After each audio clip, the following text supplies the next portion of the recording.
All right, welcome back to The Devil in Detail, the Grendel Reread podcast. I'm Eli. I'm Ben, and we're back with our 89th episode, issue 38, Devil's Reign, part 5, the best issue yet in the series, Eli. Devil in Drive. Gung, gung. Before we get too far into it, you're having a big week. You've got Kickstarters and shipping and fulfillment. You're putting your body on the line for comics, Eli. We thank you for it. Thank you. It's been an insane last couple of days. My fingers are all cut up. I've been shipping Ghost Agents 2. The second issue of Ghost Agents, which now issue 3, is up on Kickstarter. I finally got some of these wizards in.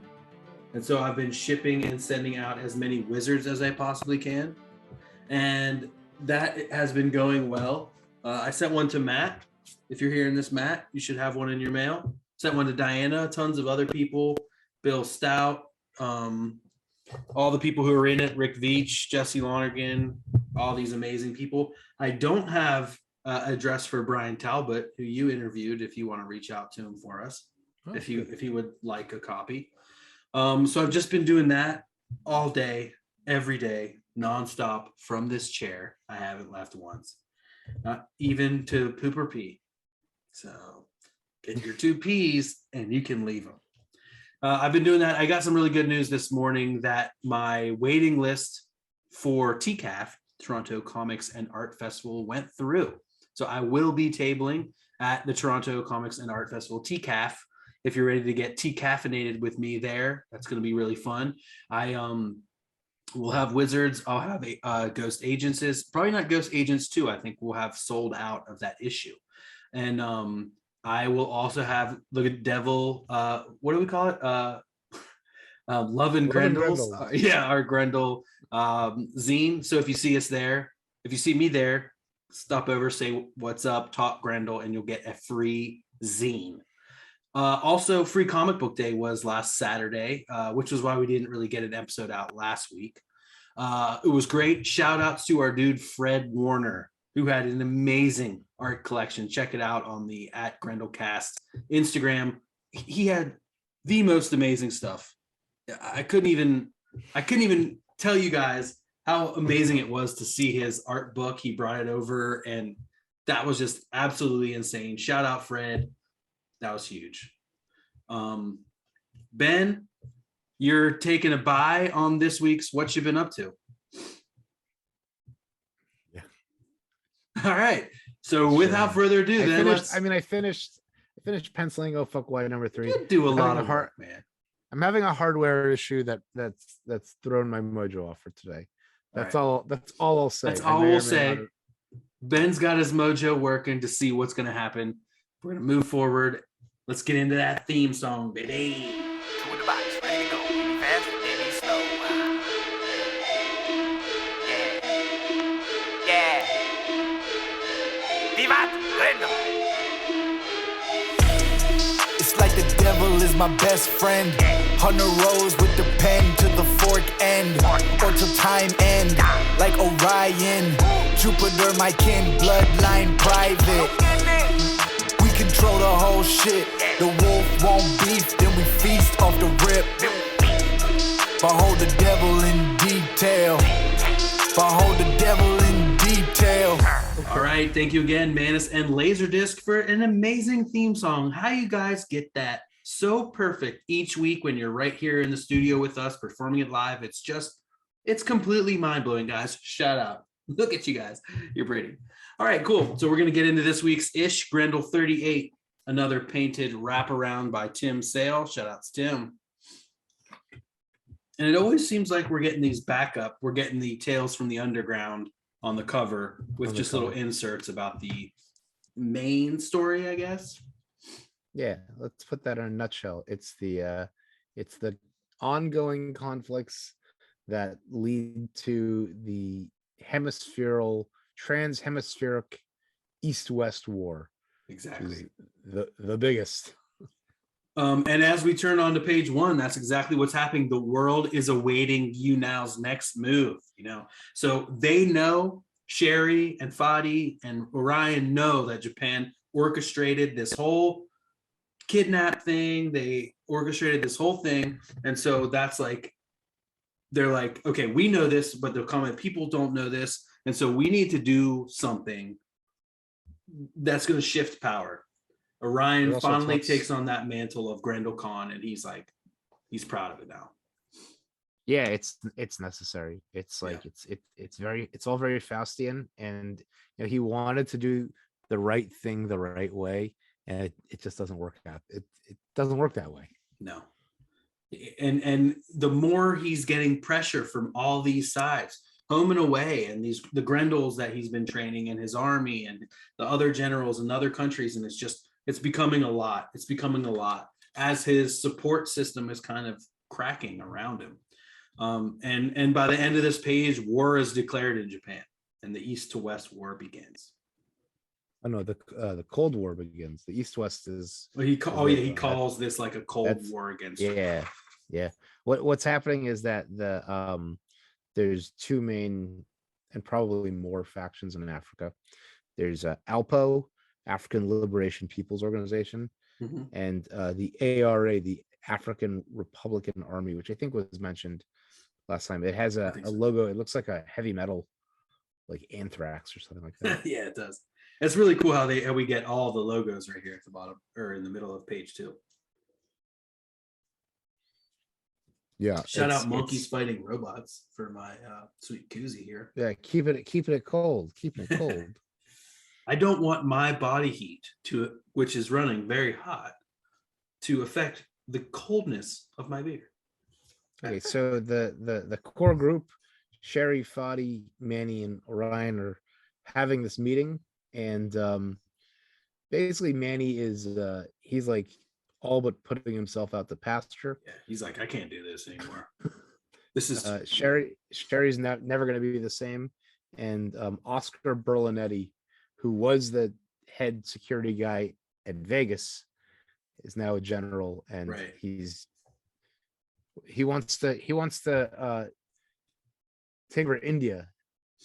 Well, we're getting a little ahead, because here we're starting to see a little bit of Sherry and Orion butting heads, which is like what's happening. He wants to just like go right in and get fortify their borders, and Sherry's like, no, we need to like get out. We just need to get out of there, fall back, retreat, and regroup.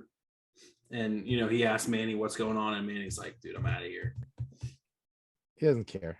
He's like, I got my Professor X chair, and Professor X head. Right, I'm out. I'm out of here. Yeah. Where to blow? Right, look at this. I'm not getting too far ahead of myself. Oscar Berlinetta found himself general, commander-in-chief of the African conflict, and he says that an invasion of India is the most logical move. So he's sort of become his own Grendel. He is a Grendel of Orion's making.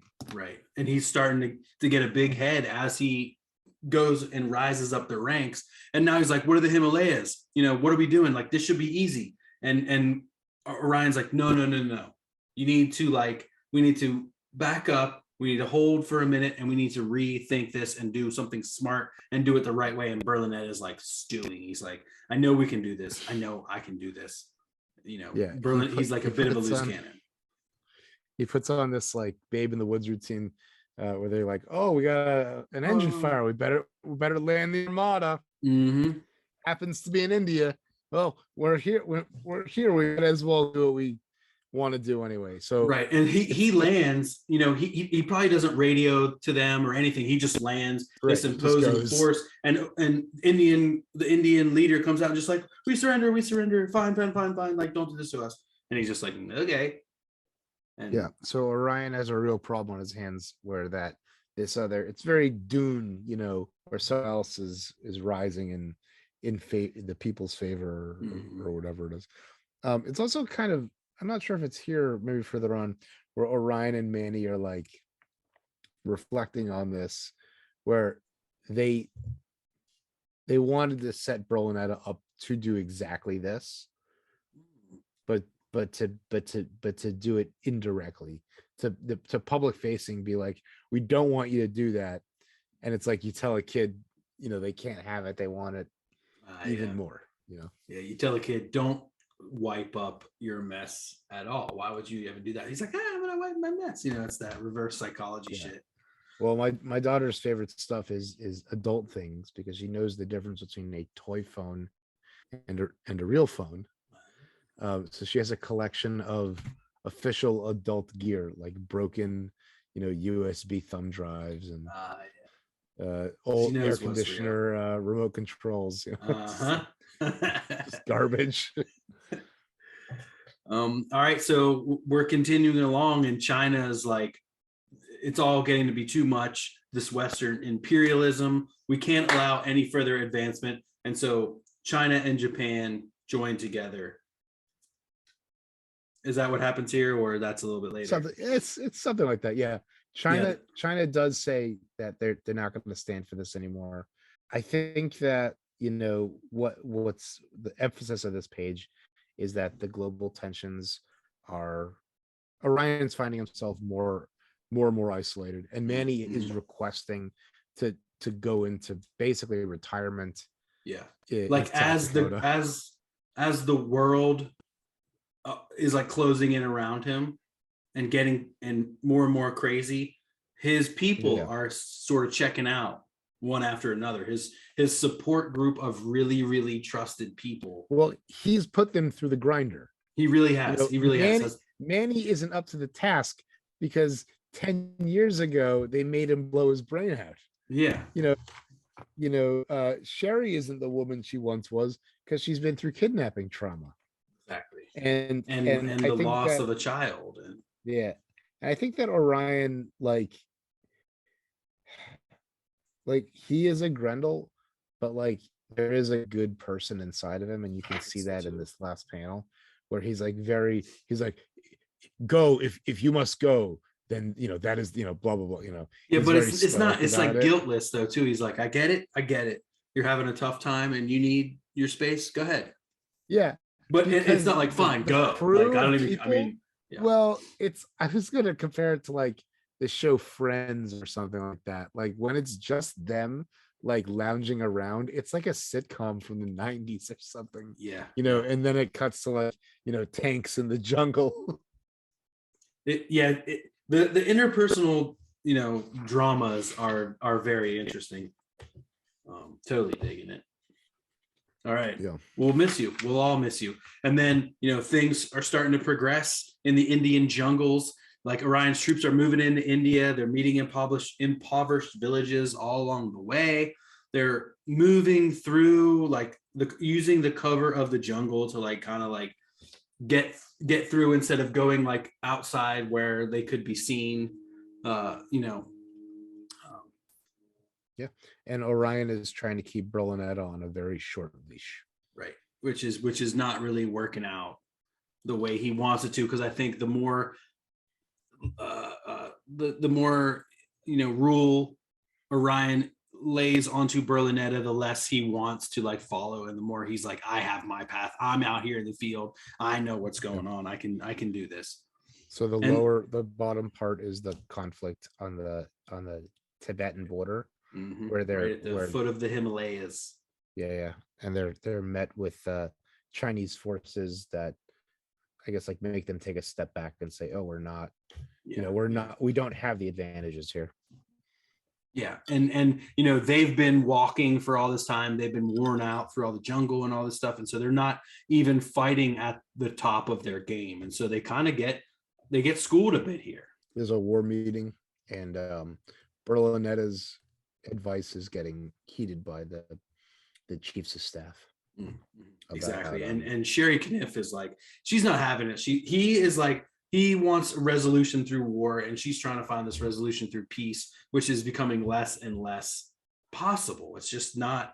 It just can't happen. They're at odds. Sherry wants to pull out. Berlinetta is just like not happy about it, and Orion demands that Berlinetta like follow these orders to fall back. Like, I am the Grendel Khan. Right. Well, what did she say? Can you just like all put your dicks away for 1 second? And exactly. Yeah. Yeah. Right. And I mean, that's a problem with Berlinetta, is he can't. Like Orion can, and Orion has that brain, but Berlinetta is just all like uncircumcised flopping cock. If you get the reference. Yeah, I mean, if you this is the first note that Sherry is not well. She has a right. She kind of gets like staggered a moment. Yeah. Yeah.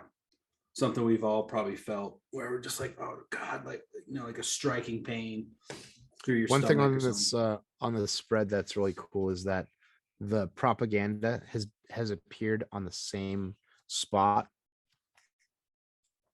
for the last two spreads. And it's be a Grendel, make a difference, repeated twice. Very nice. Be a Grendel, make a difference. All right, so then we get a bit of personal time here. We get into the bedroom of Sherry and Orion. He's like, you know, he's kind of walking her over to the bed, and she kind of like collapses in, just like that feeling you get when you collapse in bed after like a long day of kind of hiding your pain. She's just, and then, you know, we get that classic like doctor, like you don't even have to be told that this is a doctor, though his pronoun there and the thing is doctor. Just the briefcase and the like rolling down of the arms, that acting is like so clear. That's like a doctor making a house call, you know? Yeah, the doctors are sugarcoating it. Yeah, he's like, but she's getting weaker from cancer. It's thought that when she was kidnapped, they were near the radioactive silos in the Sahara or Madagascar, wherever they were. Yeah, nuclear exposure. Yeah, so that's what they're thinking. And you know, as soon as like the bad news and the like kind of decline of Orion's kind of like control over his external situation is kind of like declining. It's falling apart around him. As on this page 9, Berlinetta is like, I'm calling a secret meeting. You know, something that only the Grendel Khan was able to do before. Now Berlinetta is like, I'm in this position of power. I'm calling like a secret Grendel meeting, and he wants to use nukes. Yeah, and that's insane. That's Orion off. That's, you know, Hunter Rose said no pedophiles. Orion Asante says no nukes. No nukes. No nukes. They introduced this lovely blonde news correspondent. What's his name? Bernie does a wonderful job with like the shadows in her cheeks and stuff like that. Oh yeah. And she's gonna show up and tell us about how this conflict that Berlinetta is spearheading, his campaign, is going to lead to the East-West war. Right, because now Japan and China have joined forces, and it's like really, it's gonna be big. The East and West war hath begun. Ton ton ton. Well, yeah, exactly. All right. So then on the next page, we go back into the personal chambers, and it's kind of like we're getting these like, you know, big life-changing scenes met with like at home personal stuff, met with that, you know, this worldwide stuff with the personal stuff, worldwide personal. So we're back here with Sherry Kniff, and she's not looking good, man. She's hurting, and we're getting intercut with these news stories just in. Sources report that UNOW troops have been confronted by Japanese reinforcements on both land and sea. The fighting is expected to continue. So like, man, shit is going on right now. Yeah. At the end, the news clip is that between 50 and 60,000 people have died so far. Exactly. And Sherry goes into surgery. Like Sherry went into a 14 hours of surgery, and after the surgery she's in critical condition because it was such a trial for her body. And you know, as we're learning all this, you know, Orion's getting pulled away. There's meetings, there's this, until we get this news story on, you know, panel 3 that says Sherry Kniff is gone now. Be a Grendel, make a difference. And Orion is like, he's out of there. He speeds away in his car. Yeah, he doesn't want to cancel any of his meetings. The work must continue. I mean, the last thing one time he was confronted with death, I feel like the last thing you would want to do is go speeding away in your car. because of his sisters got hit by a Who car. knows? Watch Who out for knows? those trash trucks, Ori. All right, he actually goes down. He goes over to South Dakota, and he's hanging out, looking at Mount Rushmore Yeah. with Manny. You kind of Walt- have like a light Walt's moment chilling. together, which is kind of nice. Like it's a little breather here, kind of. Oh wow, man, my comic is super rusted in the staples. Oh my god, it's so bad. Oof, I haven't so- seen that. Orion does 3 panels of media address, which Right. I feel like we Kind of haven't- old school in the old school fashion. Yeah, it's almost like a not a fireside chat, but like one of those kinds of things. And he basically tells them that like the fighting is bad and it's gonna get worse. And hundreds of thousands of people are about to start dying in this conflict. Yeah, it's kind of crazy because I mean I really like what sorry.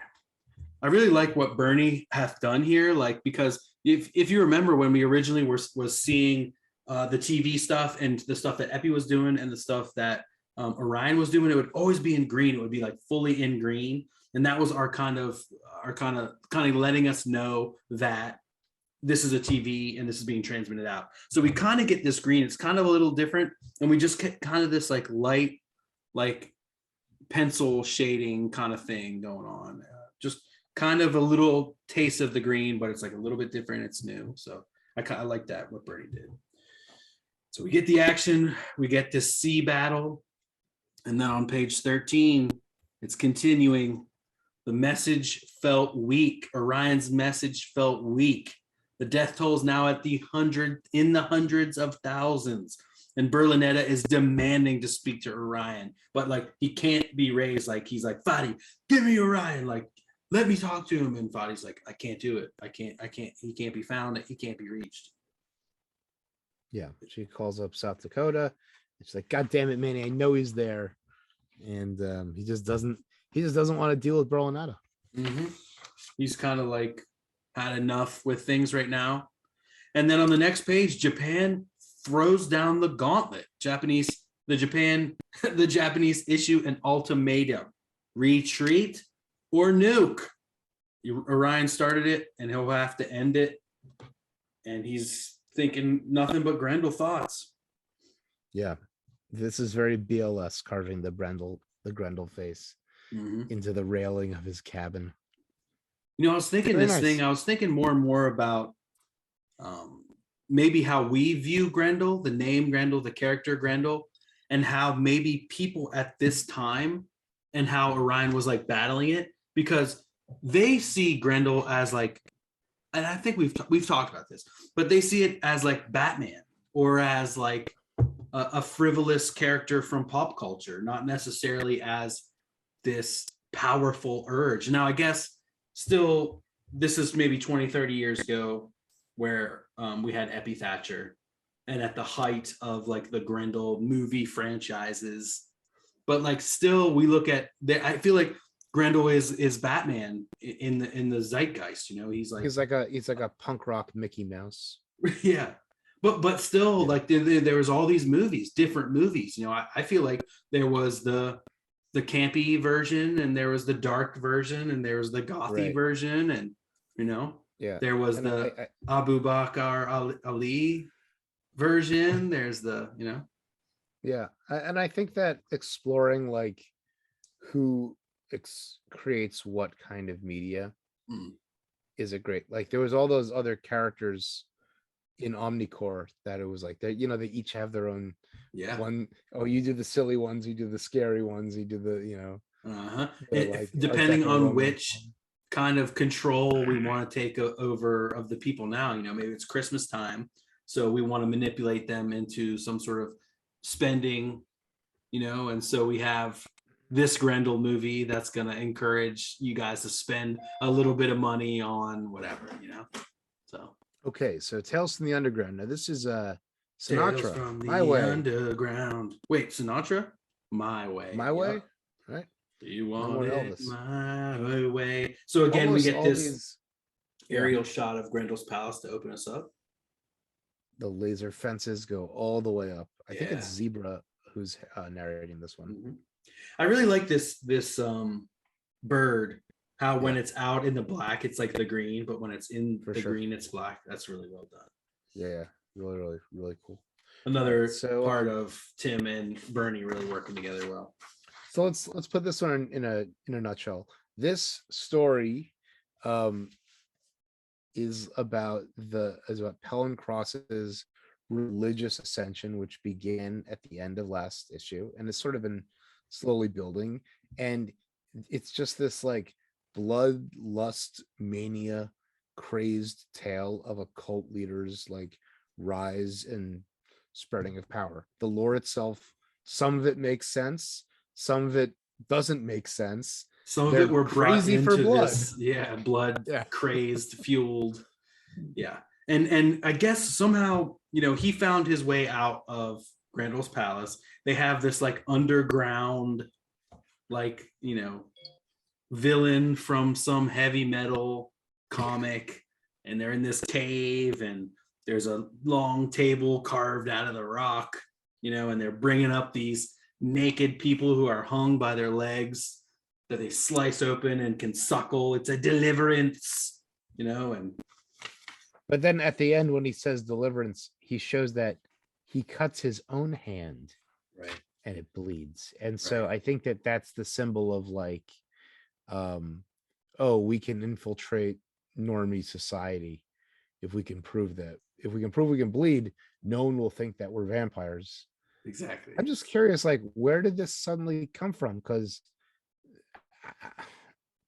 I know that in the first issue of this, where they sneak the worm girl hemophiliac in, Right.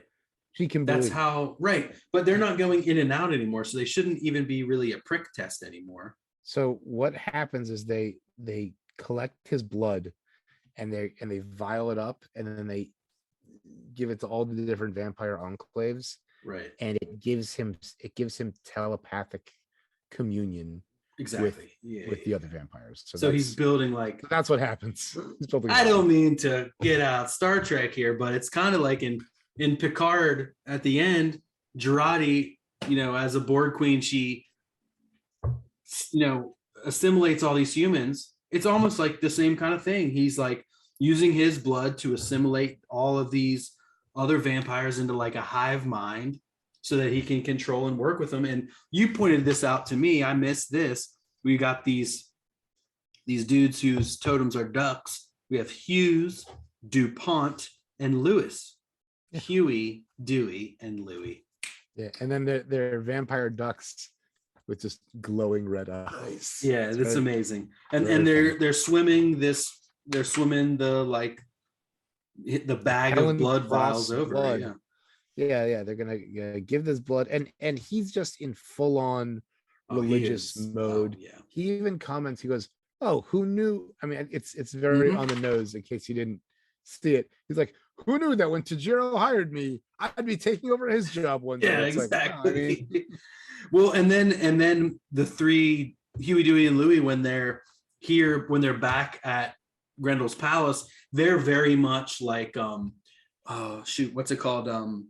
They're like these people on a religious was it? Proselytizing. Yeah, but when Christians would go over to like Africa, exactly. Yeah. They're like these missionaries coming to like spread the word of our Lord and Savior, the first one. And they're like, here, you can drink these vials and become one of the chosen people, and you can bleed and get out of the doors or something. Yeah. So it's a little like mushy in the logic, but they're all crazy for blood and they spread like a virus. That's what's important. I like that he says, we need these people to be strong. So he makes them sit under the stun lamps. And he says everyone's got to just like, we're going to turn on the sprinklers in Grendel's palace, and they need to get like water hard, and they need to get fire hard. Strengthen them, like they must no longer cower from the sun. I don't need an army of weaklings, they must be strong. Bernie does a great job throughout this entire story. The mood with all these greens and grays and weird mint colors is really phenomenal. May I say a quick aside? as Yes, I have please. been chatting with Bernie a little bit recently. He, is in Wizard 2, and I sent him a copy. And I sent him the photo of the cover, of which he loved. He was singing Matthew Allison's praises, but then he also wanted to say how much he liked the cover for issue 1, and how much he loved the colors done by none other than our very own Ben Granoff. So Thank you, Bernie. we've been spending all these weeks talking about how much we love Bernie's colors. And what did Bernie want to talk to me about today? But Ben's colors. Beautiful. So cool. Thank you. Ben's good at taking compliments, y'all. I appreciate it. This is what that was really cool. I was proud. I was a proud friend. This sequence on 22, where they pass the vials and they drink the vials, and it's like an acid then their test. hands bleed. Yeah, it's like. But then at the bottom, as it happens, Pelin in red is in like ecstasy. It's very because he can Storento, feel like, everyone's. Yeah, he can feel all these new minds.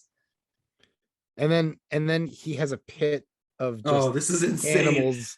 This is so cinematic to me. I just see him like reveling in this, like this kind of gives me like Blade 1, that scene at the beginning when they're like at the club and it's like a vampire club and they're all like and then him just like, oh man, this is very well done. Tim and Bernie again, concert, beautiful pages. Concert. Mm-hmm. All right, so they keep spreading the word. The ducks. They come back with their empty vials, looking to get them fill up. And then Pelin drinks. It's just like I'm very confused. Maybe he's drinking their blood. It's got to be a full. He's drinking blood. They're drinking blood. Everyone's drinking blood. But then we'll give you some blood, but you got to give us some blood. He's got an entire like stadium crowd. Well, he can come and go as he please. So he went from the like rock room, the like rock palace there at Savage Land, and then now he's like back up at Grendel's palace, like, hear ye. I don't think he is. I think he's. You don't think? I don't know where he is, but the story does end at Grendel's palace. This has got to be addressing people at Grendel's palace. This like Hernandez brother shows up at the end, Sergeant Edwards. Yeah, I have no idea who this is. So he's just a new guy, but it's almost like it's like there's gonna be a new character, a new Grendel. But he's very well drawn and he's very well shaded. Right, so I feel like he's like one of their friends or something. I feel like there's something maybe that we haven't paid close enough attention to that this character is now showing up. I don't know. So, but basically the point is that Pelin is insane and he's dry and it's like business is booming, Yeah, and he's in this religious like fervor. The religion of vampirism is becoming so strong. The hold is becoming so strong on all these people that, I mean, it's to the point where it's like a nation unto itself that needs to be dealt with in the same way that Japan or China or Africa needs to be. Yeah. So they're giving this Edwards guy his blood test.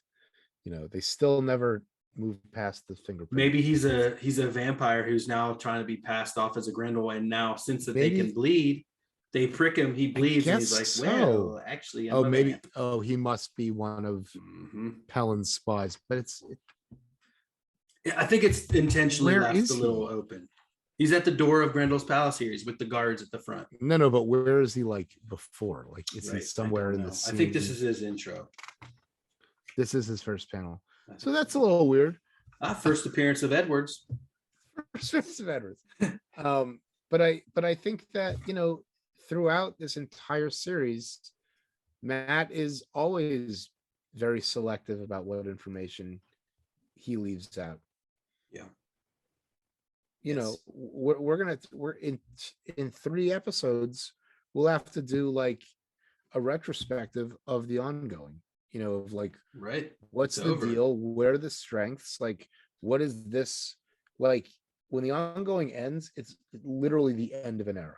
It really, really is. And once things get cooking again at Dark Horse, like this is just the warm up. Yeah. The batting average goes way up at Dark Horse throughout. It really does. Throughout the 90s, And through the like fan base that grows too. Yeah. There's just more, bigger, better production, cooler artists, like crazier shit. Right. I'm trying to see like how many years pass between the end of this and War Child. Can you go back? I just said cooler artists. I didn't mean that. Cut that out. Cut that out.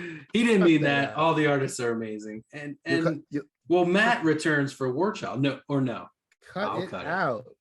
Cut it out. No, Patrick McGowan comes in. Pat McEwen. Yeah. I don't know anything about him. I'm sure he's worked in the industry coming out of the UK or Canada for 50 years at least. I don't see the years on it. But I don't know enough about him. I think he drew some Elmore Swamp thing that I read. I'm excited to get back into it. Bernie Marode does some coloring again. Okay, great. All right, awesome. So is that it? Okay, so we're getting in there. Where else can you go after the Devil's had his due? All right, another great issue. And the letters column comes in, and we get another great letter from Jamie S. Rich. I read his letter. And as you're talking about getting a roundup of the Kamiko Grendel, someone who would be very good to interview would be Jamie S. Rich, who seems to has been a fan the entire time, writing into the letters column all the time, and now who is a big DC editor and an editor in his own right. So he could be someone that I think I'm going to reach out to see if he wants to be on the cast. He's going to IDW. He's going to IDW now. Yeah, see, he's had an amazing career, and where better to start? I mean, he straight up says right here. He straight up says right here. Let's see, like that. Matt Wagner is one of the nicest guys around. He's pretty darn swell. He's really one of the. Oh, okay, hold on. What does he say? Lays it on thicker than we do. Jesus, he lays it on thick. Just saying that Matt is like one of the greatest comic book minds of all time. Yeah. D is an amazing editor and all that. So shout out Jamie S. Rich. We want to have you on the cast. Said. His amazing videos, like in the trenches. Don't say that now. He might say no. He might tell me to F off. I met him in line at at record store day one year. And we were just chatting.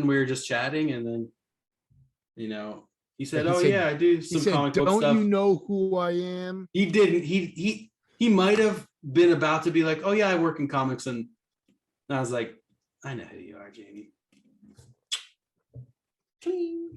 Letter hack makes good. I read your book, almost cut my hair when I was a kid. David Crosby almost cut his hair. Yeah. Oh, he almost did. And he has COVID now. Then he didn't. Get better. What? Yeah. Feel better. Yeah. All right. Until next week. Don't forget to keep on Grendelin. Keep on Grendelin. And Vivat Grendel. Ooh, we said it in the wrong order. It's fine. It's fine. Just go.